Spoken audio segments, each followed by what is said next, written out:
GBN's Channel 7 and Channel 11, Channel 20 if you're in cable. A wonderful good morning to you. Those that's on Facebook, those of you that's following us via our YouTube channel or via the World Wide Web at www.gbn.gd. Good morning again to you. I'm Joseph Cadore and welcome to the televised segment of the Mid-Morning Buzz. My guest this morning for the first half of the program is Superintendent Vannie Curwen of the Royal Grenadier Police Force, and certainly he'll be bringing us up to speed on a number of activities, Superintendent, that has become a topic of conversation across the island, and certainly we appreciate and say good morning to you and thanks for being part of the program. Good morning to you. Good morning to you, Joseph, and good morning to your listening and viewing public. I am more than happy to share whatever information that the public thinks is important to them, and that's what I do, and that's what I like. Certainly, we're gonna start things off with one of the more topical issues. Over the weekend, we saw protest action taking place inside at 2 points across the island, and those protest action stemming from what was an alleged, what was then determined at that point in time to have been an alleged assault that took place, that was taken against a local Mrs. Smith, and apparently the act was committed by a white family inside of that resides within Fort Judy. That incident, Superintendent, it stirred up a lot of anger. There was a lot of calls, even not just against the family in question, but even against the Royal Grenadier Police Force. Certainly, you held a press conference yesterday, which certainly would have shed some light on the issue. But for those, of course, who were not able to see it, please put that in focus for us, and in terms of give us an appreciation as to where that case is right now. Well, before I talk about where the case is, let me talk about the initial comments that you made about the inflammation or the matter was inflamed. And I am not laying blame on the feet of anyone, but I think how the matter was reported might be largely responsible for how people eventually reacted. And because I want to say this up front, that a lot of people, in the minds of a lot of people, they are thinking that the police reported to the scene of an alleged beating. And I want to make that clear from the onset. That was not the case. That was not the case. Nobody called the police in relation to an assault. The police responded to what was an accident. That's the report that we have had, an accident. And having attended to the scene of the accident, as the information unfolded, it's when we become aware that there was an assault and we acted then to do what we have to do. So to answer your question more specifically, where we are now with this incident, we have since arrested and charged 2 persons.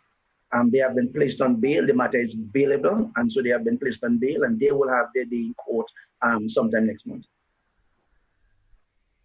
We want to make sure that while we don't rehash, we want to make sure we clear the air.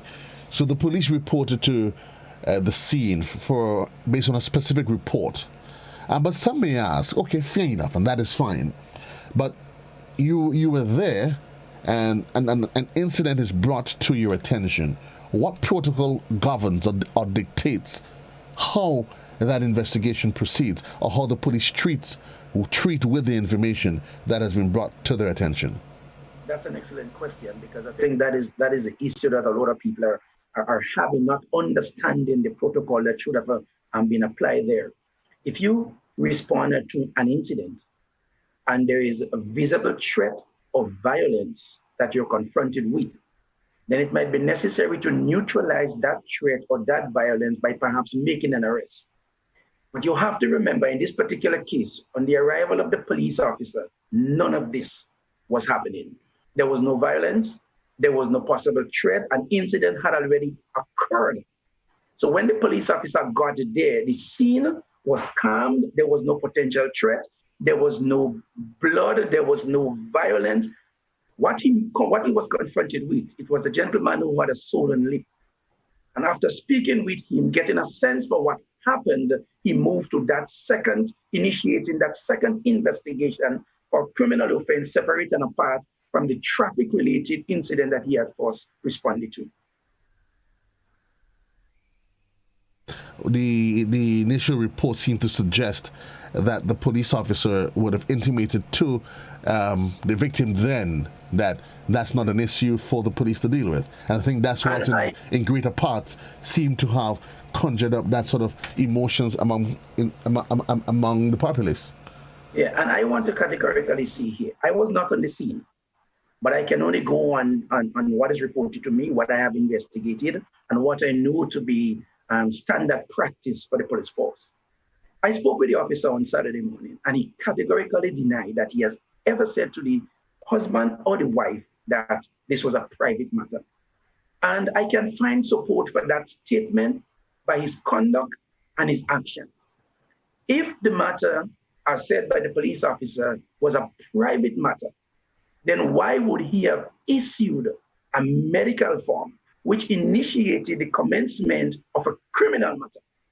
So by issuing the medical form, the police has indicated that I am looking at this in a criminal sense. I am initiating a criminal investigation, and the first step to that is issuing a medical form. And I want to spend some time here because a lot of people don't understand the protocol and the processes of how these things work. A lot of people have been saying, why not arrest them there and then? And the question would have been, arrest for what? Because he did not meet a particular or an explosive situation.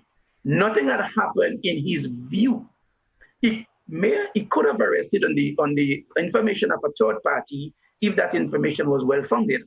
But in that case, to understand the degree of harm that Mr. Evans was faced with, we needed to have the medical expert or the advice or the information from a doctor. And that is the purpose of the medical form, to say what amount of trauma, what amount of force, what amount of harm was present. In other words, is it causing harm, dangerous harm, grievous harm? What are we dealing with? We do not know that as police officers on our own. And the situation as presented did not warrant us effecting an arrest there and then, because we did not see it as serious as it is being made out to be. And so the process here requires us issuing a medical form, getting a medical opinion, and then we're guided now by the medical decisions that we have had in terms of arrest and charge for a specific offense. Reasonably, and I'm understanding clearly what you're articulating. Can we assume that the scenario could have been different had the officer, having arrived on scene, if there was visible signs, like for example, that you see blood, you see an open wound, maybe you see some tool on a third party, can we assume that it would have been treated differently? It might have been treated differently, exactly. And let me give you an example. If you arrive on the scene of an incident, and what I'm going to say is going to be graphic, but I want to make the point. And there is a headless body, okay? There is somebody standing with a cutlass in their hand, and somebody said to you, he has just cut off the head of somebody else. It's a totally different scenario. Right. Because you now need to preserve the peace and protect whoever might be else around. So you need to take somebody into custody to prevent the escalation of a situation. There was not a situation confronted that police officer. So he did not have to protect anybody, diffuse any situation, or the only issue that was in his mind was the scene of an accident. And when he got it, that is what was presented to him in trying to get an understanding of what happened. Because the first thing the officer did when he got there, asked, who was the driver of the vehicle, who is the owner of the dog? Right. Now, had there been visible signs of violence, that would not have been his first approach. His first approach would be the protection of life and property, and therefore getting the victim to the hospital or dealing with the victim would have been his first priority. But the situation was not presented in that way, and therefore the priority listing that he has adopted is in keeping with standard practice. And as you did intimate, having arrived upon the scene, he did issue that medical form, which would have secondarily initiate an investigation. That's right. That commenced the investigation, because now you're realizing that some harm was caused here. You did not see it, and you don't know what degree of harm or pain that individual is in. And so you issue a medical form saying, listen, go see a doctor, have the form filled out, bring the form back that will guide us as to the degree of harm, and then that will guide us as to how we can move forward from there. Let me ask you, Superintendent, is this the first time you've had a case of this nature in Grenada? Actually, I must admit, for my 34 years of a police officer, it's the first time I've seen this. And why I'm saying this is, we deal with this every day. I don't know what makes the difference here, and I don't want to assume color had anything to do with it. But in my mind, in my view, perhaps, because this is our standard operating procedure. We have done nothing different in this case as we would have done in any other case. And so, honestly speaking, I have to say it is the first time I have seen that. And, the public is asking for justice. And I ask myself, what is justice really? What is justice? Was justice denied here? I don't see it. You can only ask for justice when justice is being denied, when due process is being hindered. Due process was followed. And I am going to take the liberty here to say how far due process went. Usually when we issue a medical form, you're asked to go by the doctor, and when that form is filled out by the doctor, you bring that form back to us, which guides us. In this particular case, we did not have that medical form voluntarily submitted to us. We went to the home of the victim to collect that medical form. Now, this for us is different. Right. And that is to show how we have treated the incident. Yeah, and so when we talk about justice, we have to look at the processes. Due process has to happen. You don't just arrest and charge somebody because everybody gets emotional about it. You have to have the evidence. You have to have witnesses present. We only had the statement of the independent witness sometime on Saturday just prior to making that arrest. So when we arrested, as everybody wanted us to do on the scene, what were we arresting for? Let me ask you, to add to the conversation, when you got on scene, and there's two elements that I want us to move on because, there was a press conference yesterday, but we just wanted to at least, just to clear the air of some of the gray areas. I've heard from reports that, because you were making reference to the report of a third party, who was on scene when the officer arrived there? Based on his report. The wife of the driver was on scene. The independent witness who the driver was transporting was on scene. But I want to contrast that to what is a general belief. When that incident occurred, it was only the driver of the vehicle, one passenger, and the family. So all of the talk that we're hearing about who is saying, what people need to understand the context of how this incident unfolded. A lot of the talk that we're hearing is talk that was third-hand information or second-hand information. There were not people who were present on this. So there was the family in question. There was who of course was the alleged perpetrator. There was the alleged victim, and there was a third party. Is it possible? Is it possible? What was the basis? So the report from that third party, is that the report you received on Saturday? And if so, why not the same day? No, we have received from the driver of the vehicle the information of the assault when the police officer got to the scene. Right. That is the reason why he issued him the medical form. What the police officer didn't seek to do, because in his mind and what was unfolding, there was no emergency, there was no violence. So what he did is take the names of witnesses who were present. So at a later date, he will collect statements from them. And that is standard procedure for the police force. And I'm assuming that evidence that we would collect later through your investigation would give credence to the medical report once received. Certainly. And that is the reason why we have witnesses. We have a medical report that will say what it says, and we look for support to the medical evidence from eyewitnesses who were present on the scene. And once we can marry those two together, there is some sort of collaboration. It will help us to determine what the charge should be and how we're going to set out to prove whatever charge or charges that we will leave it.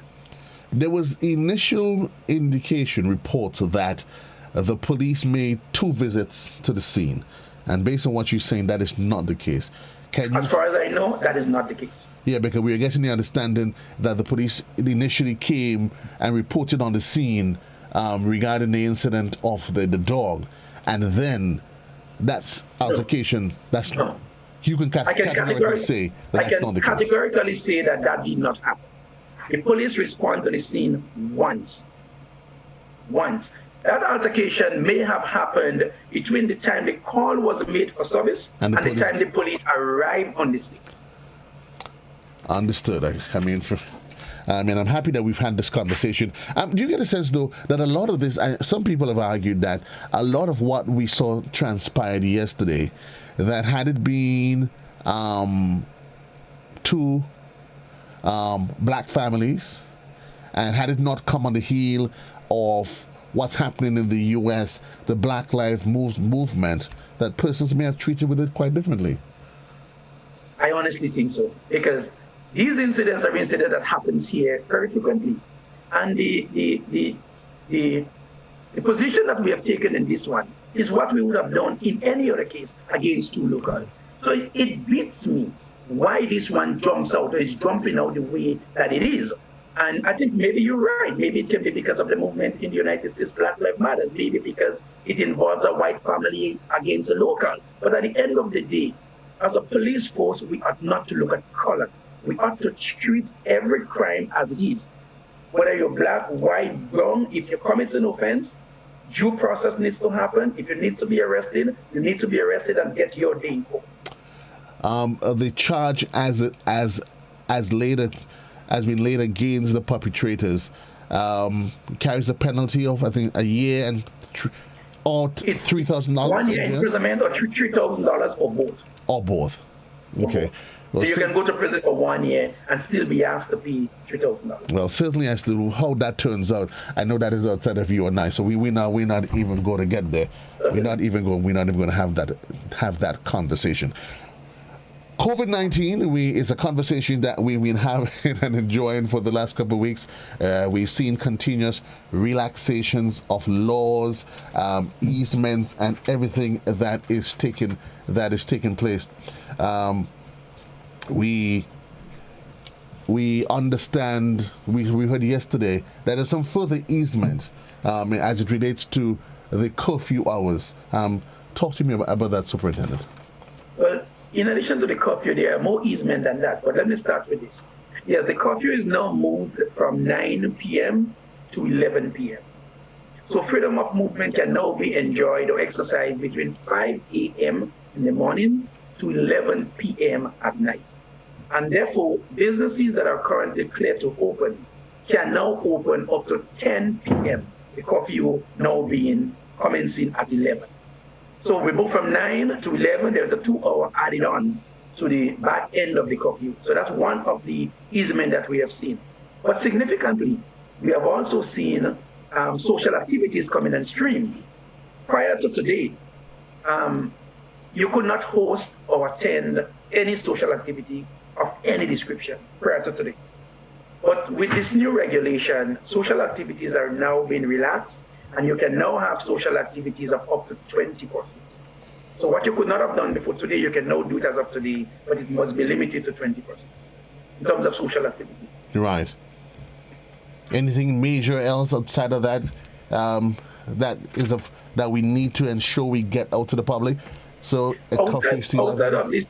outside of these two pieces of regulation, nothing else is new. On the last regulation, we have moved funerals and weddings have been moved. The number of attendees have been moved from 20 to 50, in addition to the officiants and staff and whoever else. So that has moved from the last one, from 20 to 50. It continues. So the two most significant or the two new changes. So these regulations starting today is the fact that the curfew is now up to 11 p.m. or starts at 11 p.m. and that social activities can now be had with no more than 20 persons. Well, and I guess we can slowly, the anticipation is somewhere down the line that we're going to get further easement. What has the general response to it been in terms of you being on the street, the law enforcement, the general public? I mean, I know when we started the lockdown, there were instances where persons, naturally, in my estimation, because persons will always have some form of defiance or objection when their regular routine to their lives is being put a bit of a box. But from then until now, the last couple of months, let's talk about the transition that you've seen and how the general public, they've responded to the general procedures that's in place. From law enforcement, we must admit, all Canadian people have behaved very well. They have, by and large, acceded to whatever protocols that have been put in place. But we have seen some belligerence, we have seen some defiance. There are some people who, for one reason or the other, we just will not wear masks in public, but they are in the very, very, very minority. We have seen that. We have seen a few people who have refused to abide by by not socializing when that was the regulation, and we see pockets of activities here and there. Prior to the new regulation, Commissioner spoke about incidents that happened at Guam. We have had incidents in different parts of the country where people were gathering and having fete and having cook and playing music, and those are in the minority. So generally, I am pleased with what I have seen. Law enforcement as a whole, we're pleased with how all people have embraced the regulations and how they have adhered to the rules. And I think, by and large, that's why we were able to contain the virus as we've done as a country.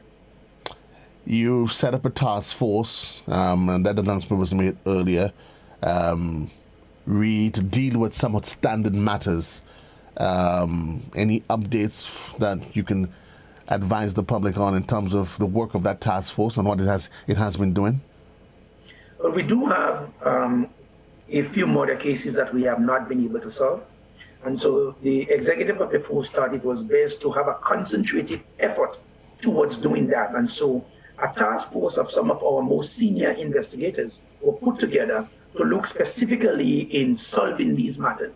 I'm happy to report, as we have done before, that since the task force has been formed, we were able to clear up 2 murders that were not cleared prior to that. And we are happy one of the murders were 2012.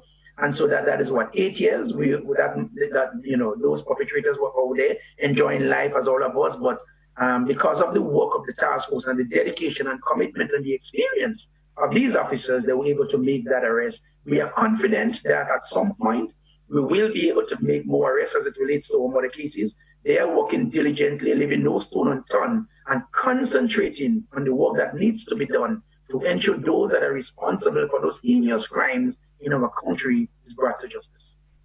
I know we have to wrap in just a bit, Superintendent. I want to throw one for you as a question that is coming from the public. So the scenario here being, and it makes specific reference to a medical student. So if a medical student, of course, meets in an accident with a local. So this is a scenario. A med student meets in an accident with a local. The police say, of course, the report is made of an accident. When you get there, you have evidence that there was an altercation. You see visible signs on the medical student that there was some form of an altercation. There's no evidence, nobody around with evidence to suggest what would have happened. But you can see visibly that, listen, this is what transpired. What protocol would dictate how that scenario plays out? A number of things can happen here. If there are no independent witnesses, then as a police officer, you do not know how this person came by the injury. They probably will say it was caused by the other person. The other person might say, I am not responsible for it. Okay? But in cases like that, what is best to do is for the police officer not to be judge and jury in a case like that. So what would happen here is that there may or may not be an arrest, but there will be a court hearing. So you will allow both parties to go before the court and let the court make the determination as to who to believe. Because it's one against the other. There is no independent witness or independent evidence corroborating any sides of that dispute. And so the police do not want to take it upon him or herself to say, well, I believe you and I do not believe you. There is no way to go for an investigation because there is no third party. And I am not in a position to say A is right or B is right. But if A accuses B, okay, B can be charged and should be charged. Go before a court and let A and B relate the story to a magistrate and let that judicial officer decide or determine who I would believe here, and the police should not make that determination. Do you get, and my final question, do you get the sense, though, as superintendent, and that there is a natural reaction by the general public is that once the police reports to a scene based on what is reported, that is a general expectation right there and then that somebody be arrested, and if that's not done, then they see it as justice deferred or justice delayed? Exactly. And we were warned, or we were admonished to be careful of that kind of behavior years ago. You do not get to a scene and make those judgment calls without having the evidence. Because at the end of the day, you might be sued. Because you might be making an arrest, not having the legality so to do, because you do not have the evidence to support the arrest. So while the general public expect you to make an arrest, you have to be mindful of the fact, do I have sufficient information? Do I have sufficient evidence to effect that arrest? Can I support that arrest with independent evidence that will clear me later? What if I have in my mind as an officer reasonable cause to believe, listen, while I don't have any independent report, but I have in my mind reasonable cause to listen, can I then, notwithstanding the whole concern about you may not have all the facts, but if I have reasonable facts, can I then proceed to make a report and address on that hand? And I'm saying that in the cases where there are occasions where you see individuals, they get arrested for different things, and then you hear, can that be done? They're taken in for question based on your reasonable cause at the time, and then upon the due process, you realize, okay, that's not the case. Is there a reasonable period under law that a person can be detained, questioned, and then released? Right. You have now changed the scenario to make it more acceptable. The fact that reasonable cause exists, it changes the dynamics of what I said before. Because though I do not have evidence before to cause me to act, here now I have reasonable cause to believe that A might be responsible for the harm or damage of B. And the law gives me the authority now that I can detain B or detain A or question it. So I have reasonable cause to believe you would have done something. I can take you into custody. I can question you. I can see where the questioning goes. Okay, so yes, that changes it, and I can make an arrest if that happens. You can make an arrest on view. You can make an arrest on suspicion, but that suspicion must be grounded in reasonableness, as you have suggested. Or you can make an arrest on the charge of a third person when that charge is well founded. But you have to have something to go on. You cannot just on your whim and fancies decide, I'm going to restrict your liberty, I'm going to put you in custody because I want to put you in custody. Because at the end of the day, you have to defend the action that you have taken, and you cannot arbitrarily and ad hocly deny and prevent individual subjects of their rights because you want to do that. It must be grounded in some reasonableness. Quite a thought-provoking conversation here, Superintendent, but as time wouldn't allow us, we'll have to put an end to it. Superintendent, thank you. As always, Tuesdays, you have an open house here on the GBN. Appreciate the time. Thank you, and thank you to GBN for always having us and giving us a platform that we can explain to the public what the public needs to know. Great. Have yourself a wonderful day. Thank you, sir. Superintendent Vannie Curwen, of the Royal Grenada Police Force. We'll take a quick commercial break. When we come back, we'll link up with our girl, Camellia, yes, at Real Value IGA, to bring us up to speed on what's happening down there this week. Quick one, and we'll be right back. COVID-19 spreads from person to person through the droplets that are produced when someone coughs or sneezes, which makes it easy to spread between people in close contact. Now let's get prepared to stay healthy. To reduce your chance of catching or spreading COVID-19, practice these simple everyday preventative measures. Droplets can also land on surfaces, so ensure that you wash your hands frequently for a minimum of 20 seconds or sing the happy birthday song twice. Avoid touching your face, especially your eyes, nose, and mouth. If soap and water are not readily available, use an alcohol-based hand sanitizer with an alcohol content between 60 and 90%. 70% is ideal. When you cough or sneeze, cover your nose and mouth with a flexed elbow or a tissue. Dispose of the tissue immediately and then wash your hands. If you notice someone has a fever and cough or other symptoms of respiratory illness, avoid close contact when possible. Let's all do our part to ensure that each and every Grenadian remains healthy. Our health is our collective responsibility. Feel good.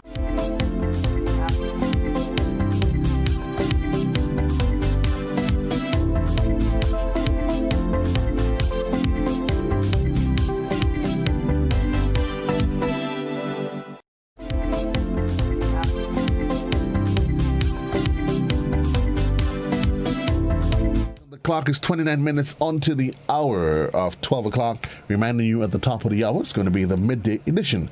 But at this time, we swing deep south. We head deep south.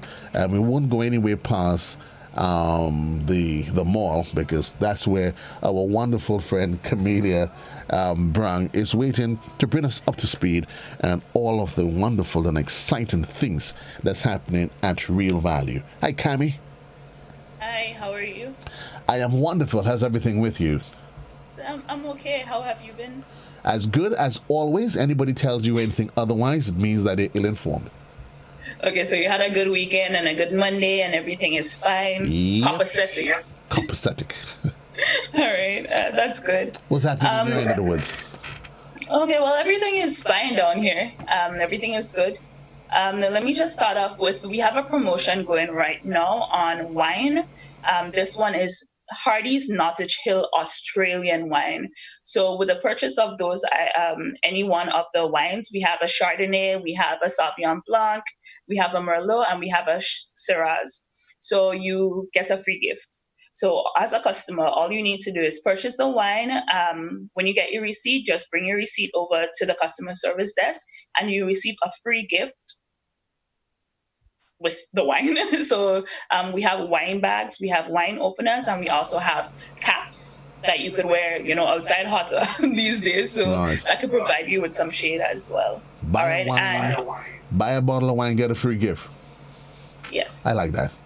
Yeah, and as well, there's also special offers on the wine as well. So with the 4 wines, the regular price is $37.40. Currently, it's $29.90, giving you a savings of $7.80. Nice. So I know, we have birthdays coming up, we have anniversaries coming up, we have a chill, relaxing time in your veranda. I like the veranda. Yes, we know that. With your glass of wine. With my glass of wine. So of course, we could always have wine. It's always time for wine. It's always time for wine. I like to look at your face. You're lying and you hear knock, knock. What do I do? I'm sorry, can we take a quick break? We'll take a quick commercial break, Grenada, and we'll be right back on the other side.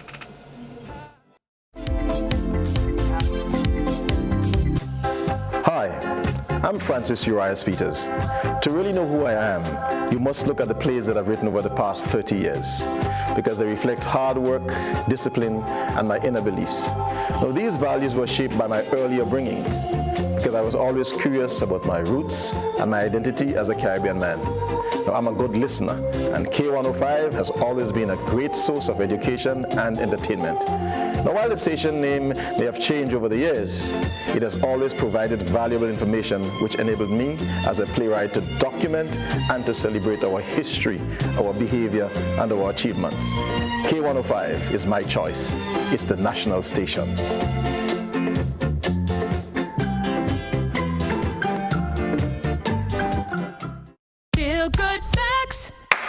Help prevent cold and flu by washing your hands with soap and water for at least 20 seconds. That's the time it takes to remove most germs. No soap and water? No worries when you've got alcohol-based hand sanitizer.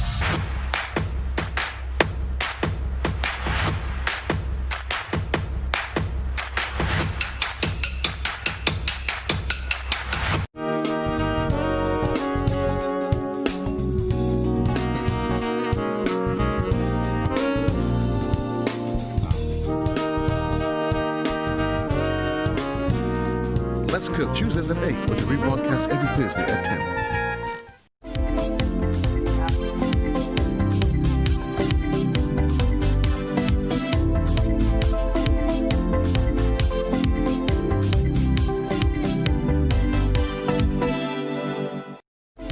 I don't worry about lunch until I'm literally hungry, and I'm often told that that's not a good thing. I should plan it in advance.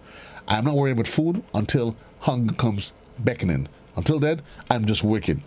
Cammy, my dear, you are back. Wonderful, wonderful. There you are. You come back now and you have this cynical grin stretched across your face from ear to ear. I wonder what great news you got while you took the little magical break. Apologies for that. Where was I? So we Okay, so we're in Hardy's Malted Chill wine. As I said before, it's an Australian wine, and with the purchase right now, you receive a $7.80 discount as well as a free gift with purchase. And as I said previously, the gifts with purchase include wine bags, also wine openers, and caps, hats, baseball hats, if you want to call it that. Okay, great. All right, let me just move on. Remember, we spoke about tacos the last time. That promotion is there up until the 5th of July, the 5th of July. So remember, you just purchase Old El Paso 6-inch tortillas for $9.30 per package, or you purchase 2 of the packages of tortillas, and you get them for $15.75, and you save $2.85. And remember, when you have, as you said last week as well, Joseph, when you have tortillas, tortilla shell, the soft tortillas, they make a perfect meal for any member of the family, because of course you can always customize to suit your needs. You can put beef, you can put chicken. If you don't like lettuce, you don't have to put lettuce in. You can put avocados instead. You know, you can mix it up.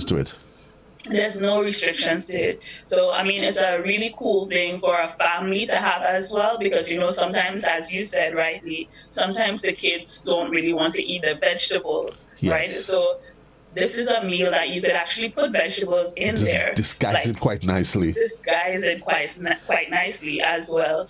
For example, I don't know, maybe I know sometimes myself, I use like the ground beef, but I probably might mix in a couple pieces of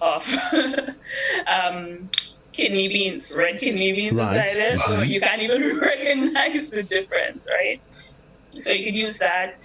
You could spice it up with some garden. I know a lot of people are growing, making gardens right now in their backyard, in their front yard, wherever it is. You know, use some tomatoes from your garden. You know, put some cheese on it. You know, put some sour cream. Anything that you want. Do what you want. It is wacko tacos. Do what you want to do with it. Tacos. Yeah. There's no holds barred on it. There's no holds barred on it. As well, we also have specials, as I said before, throughout the supermarket. Last week I spoke about our Sadia brand of chicken. Right now we have really good prices on the chicken wings, which is $4.24 per pound, and we also have it on the whole legs, which is $4 per pound. So those are options you can have. Everybody pretty much uses chicken wings. Well, that I know, I use chicken wings as well. And whole legs is always good for barbecuing, if you're cooking for yourself, if you're cooking for other people as well. And of course, as I said before, we have lots of different options at the supermarket that you could always try as well. And we also try to have as much discounts as possible throughout the supermarket, throughout the aisles and everything like that. And remember, we do not skim on quality, right? No argument over that. So we've got your wines special going. You, of course, you purchase the wine, you get a free gift. You can, of course, get your tacos for tomorrow and call it Wacky Wednesday, where you have Wacko Tacos. Why not? You know. Or you can get your traditional Taco Tuesdays. Today's Tuesday, get some tacos today. You know, have it for dinner tonight with the family. And the good thing about tacos, though, it's almost the perfect meal for any time of the day. Your friends coming over, you want to have it for a midday snack, a midnight snack, whatever it is. It allows you to make it as healthy as you want, or as downright. Oh Lord! Oh, okay, let's leave this. I think I'm getting too engaged in this taco conversation. Yeah, and of course you could have it for a romantic dinner as well. You could pair the taco with the wine. You know, perfect. You behave, Cami. You behave yourself. Wow. Okay. I'm just saying, the options are there, and the options are endless, right? And remember, sometimes things can be a little bit boring, so a little spice in your life never hurts. Welcome to Jam Rock. A little spice in your life never hurts. Compliments to our wonderful friends at Real Value ISHA. They give you the taco, they provide you the wine. You just need to find a setting. Yes, exactly. Also, let me just remind folks that we are still doing breakfast, and breakfast is from 8 a.m. to 10 a.m. in the morning. So you can have your eggs, your bacon, your bakes, fried bakes, baked bakes. Right. So those things are available for you. Also, Hot Foods is open now from 11 a.m. to 5 p.m. Also, I know that recently the Prime Minister would have announced that the change in curfew hours. However, I do not have any changes to speak about in terms of time. So we will still be open from 8 a.m. to 7 p.m. every day, Monday to Sunday. Right. All right. So let me just put that in there. Also, we do have beef roast available, boneless pork chops. We have select discounts on craft dressing, also on Gato Negro wine, and also Rockbrook Chardonnay. As well, remember, coronavirus is still out there. We see a lot of increasing numbers in other countries.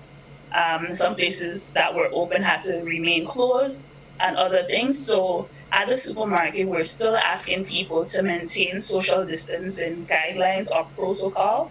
Remember to wear your mask, cover your nose, cover your mouth. I've noticed quite a bit of people I don't know, they're covering their mouth alone. Please remember to cover both mouth and nose. And that's true. And a lot of people, you hear them make the argument that it sometimes can be difficult. And some people have legitimate arguments that they make that it's difficult if you may have respiratory challenges. But in greater parts, you need to cover not just your mouth and leave your nose exposed. You cover nose and mouth as well. Yeah. And if you wear glasses, wear them as well. That's still an open spot that, if somebody coughs, the particles can go in your eyes as well. But for now, at the supermarket, we ask people to please have your nose and your mouth covered. We're still spraying the carts and spraying hands inside the supermarket. If you're allergic, or if you would not appreciate somebody's spraying your hand, or if you have special needs or whatever it is, you can walk with your own hand sanitizer as well. Joseph always walks with his. Yes. Always. Right? Yeah, so if you don't appreciate that, just walk with your own. Remember, it's not only about yourself, it's about other people as well. Trying to keep everybody on the island safe, healthy, and happy. Okay? Sounds good. What did we miss? The Brothers of the Speed, the WhatsApp shopping. Okay, so WhatsApp shopping is still available, and as I've said before, it's open. For example, if you want to do your grocery shopping and you don't want to come to the supermarket, between 8 a.m. and 11 a.m., okay, well, maybe 45 minutes ago, you would have made your shopping list, then you would have been able to pick it up today, right? If you make it anytime after 11 a.m. to 2, or between 11 a.m. and 4 p.m., you can pick it up tomorrow. Right. What about an express service, though? Maybe something to think about? How so? What do you mean? So I have I'd make my order between, let's say, 8 and 11. It's guaranteed today. But I may have a case where I have a really legitimate argument to make. So and I'm assuming you can look at that, where I call, let's say, now. And I'm not saying call 5 minutes to 7, but I call 1 o'clock. And maybe I pay for an express service where I pay an additional $20, $30. You never know. Maybe something to consider. Okay, well, we wouldn't ask to charge you for the express service, but the person or the people who are in charge of the WhatsApp ordering, you could just speak to them and say that it's an important, I need this, I need that. And then, of course, they will try their best to accommodate you for that day. Right. So we have a saying in Grenada, or anywhere else for that matter, nothing ventured, nothing gained. Right. My grandmother always used to say that if you don't ask a question, you won't get an answer. So it's better that you ask and know than to never to have ask at all. But of course, the idea is not to abuse it, though. Yes, the idea is not to abuse it, and we don't want to charge you for the service as well. That's why, remember, we have guidelines, so like we could try to, as much as possible, to stick to the guidelines and not have any deviations. But life happens sometimes. Life happens. So we have to be able to adjust to suit, and you know, us at Real Value, we always try to do that for our customers as much as possible. No doubts for that. Folks, you out there, you're looking for somewhere to shop. You worry about the convenience, spacious parking, access to transportation. I have the perfect plan for you. You leave home in the morning, you go to the beach, because you can go to the beach within certain hours. From the beach, you go across the Real Value supermarkets. At 12, you get your lunch, you go back on the beach. Then you come back, do some shopping, and go home. Cami, have I nailed it? Yes, I find it. That sounds like a plan I find to me. you totally have. And as well, if you don't have a frequent shopper card, now is a great time for you to sign up. For one, remember, you get points that you could use later on. The points never expire. And as well, you also get discounts. So wherever on the shelf you see a green and white tag, know that you can get savings there. Remember the frequent shopper card, it's free to sign up. It's really easy. You can also do it online as well. Sounds like a plan. Anything that we have not covered that you wanted to talk about before we wrap up? Oh, let me just let people know that we do our 20th anniversary is coming up soon, and we have quite a bit planned for our anniversary. Nice. So let me just put that out there. So we have a lot coming up to talk about as well. Sounds like a plan, my dear. Thank you, Cami. Thank you to all the wonderful folks down there at Real Value IG. And you know, of course, you have to have one. I must say a good morning to my two wonderful other ladies down there besides you, Cami. Yes. Good morning, Rachel. Rachel is my sister from another mother. And Selma is my sister from another life. Okay, Thanks a lot, Cami. No problem. Enjoy. Bye. Same to you. And that's where we're going to wrap on it today, folks, for all, of course, our listeners and our viewers. First, of course, we're saying goodbye to our wonderful friends that's on television. It's always a pleasure being here with you. Every day we do this. The good Lord's willing is part of the mid-morning buzz. And we certainly appreciate the effort and the time spent here with you, keeping you informed and keeping you in the know. We're moving, of course, it is 12 minutes onto the 11, actually, minutes onto the hour of 11 o'clock. Reminding you, at the top of the hour is going to be the midday edition, a production of our News and Current Affairs Department. Encouraging you before I leave, and then, of course, reminding you that COVID protocol is still in place. The curfew has been extended, but certainly protocol is in place. Social distancing protocol, the wearing of your mask, it is of critical importance. Wearing of your gloves if you're leaving home. Ensure that you do carry it with you. Have your sanitizer with me. I walk with my sanitizer as a rule. I have the bigger ones, and I even have a little pocket-sized one. Depending on where I'm going, I could just tuck it in there, and that is fine. You have nothing to lose. If the kids are with you as well, encouraging you, of course, take responsibility for them and allow them to wear their mask.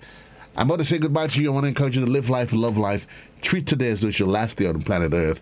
And if by chance you realize tomorrow comes and you're still here, we start living life all over again. Yeah? The phrase for the day, paradigm shift.